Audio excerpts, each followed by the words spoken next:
जय श्री कृष्णा। प्रिय दर्शकों, आप सभी का स्वागत है हमारे इस YouTube चैनल पर। दर्शकों, राजस्थान के अंदर कांग्रेस का चिंतन शिविर होने वाला है और मैं जहां तक जानता हूं 13 से 15 मई तक ये चलेगा।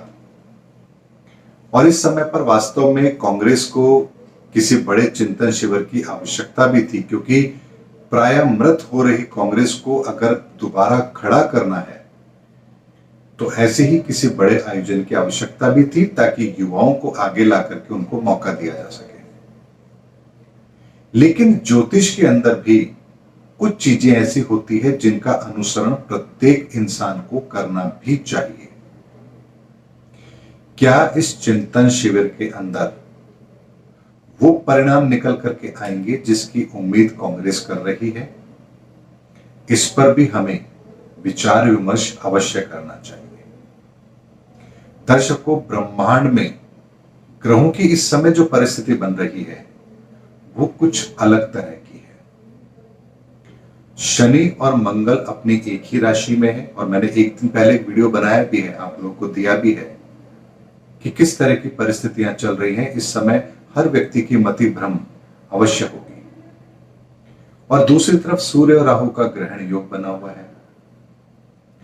ऐसे में यदि ये चिंतन शिविर 15 तारीख के बाद होता तो परिणाम कुछ हद तक सकारात्मक आने की उम्मीद अवश्य बनती थी।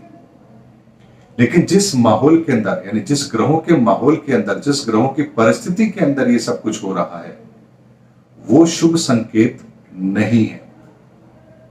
अर्थात मंगल और शनि के कारण से आपसी तालमेल का अभाव देखा जाएगा, टांग खिंचाई होगी, गुटबाजी देखने को मिलेगी, आरोप प्रत्यारोप लगेंगे और कहीं हद तक कुछ असहज स्थिति बने, इसकी संभावना भी बनेगी, क्योंकि मंगल और शनि एक राशि में बैठ करके कभी भी शांति से कोई कार्य करने दें, ये संभव ही नहीं है।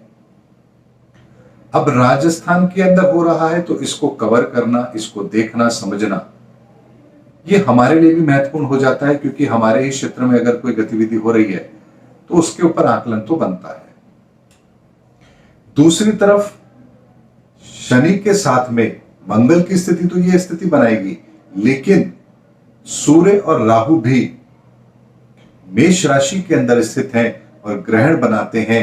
ऐसे में सरकार की तरफ से भी, अर्थात राजस्थान सरकार की अगर मैं बात करूं तो वहां से भी बहुत कुछ अच्छा करने के बाद भी कोई सकारात्मक परिणाम निकल करके नहीं आने वाला है, क्योंकि यहां भी आपको गुटबाजी देखने को मिलेगी, क्योंकि सूर्य पीड़ित है राहु से। ऐसे में केवल और केवल चिंतन शिविर के अंदर बातें हो, कोई ठोस समाधान ना निकल पाए और गुटबाजी देखने को मिले और केवल आश्वासन से काम चलाना पड़े, इसकी संभावना ग्रहों के आधार पर बन रही है। और यही चिंतन शिविर यदि उन्होंने 15 तारीख के बाद, यानी सूर्य के राशि परिवर्तन के बाद किया होता तो इसके सकारात्मक परिणाम मिलने की संभावना और ज्यादा बनती। दर्शकों, एक बात को हमेशा याद रखना चाहिए, जैसे एक बीज पर भी प्रकृति का एक नियम लागू होता है कि उसे किस मौसम में यदि भूमि में डाला जाएगा तो वो वृक्ष बनेगा और फल देने की स्थिति में आएगा। जब एक बीज पर यह नियम लागू होता है तो आप सोचिए, क्या हम इंसानों पर कोई नियम लागू नहीं होता होगा?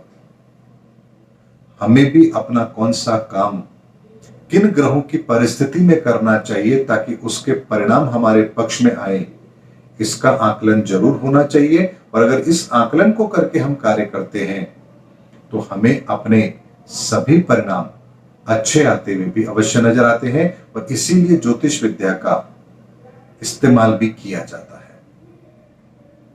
ज्योतिष का मतलब ही होता है ईश्वर की ज्योति, जो आपको थोड़ा और आगे का रास्ता दिखाती है कि आने वाला समय कैसा रहने वाला है और उसके अनुसार आपका आचरण क्या होना चाहिए। दर्शकों, उम्मीद करता हूं इस वीडियो के अंदर मैंने आपको राजस्थान में हो रहे कांग्रेस के चिंतन शिविर को लेकर के एक आकलन दिया है। मैं कामना करूंगा, ईश्वर से प्रार्थना करूंगा कि उनका यह चिंतन शिविर संपन्न हो, अच्छे से संपन्न हो, अच्छे परिणामों के साथ संपन्न हो। लेकिन ग्रहों की परिस्थिति के आधार पर जो समय उन्होंने निर्धारित किया है वो ठीक नहीं है, और उसके कारण से ही इस चिंतन शिविर के अंदर परिणाम अपेक्षा के अनुरूप नहीं आएंगे। उम्मीद करता हूं दर्शकों मेरा वीडियो आपको जरूर अच्छा लगा होगा। अगले वीडियो में आपसे फिर भेंट होगी, तब तक हमारे चैनल पर बने रहिए। जय हिंद, जय भारत।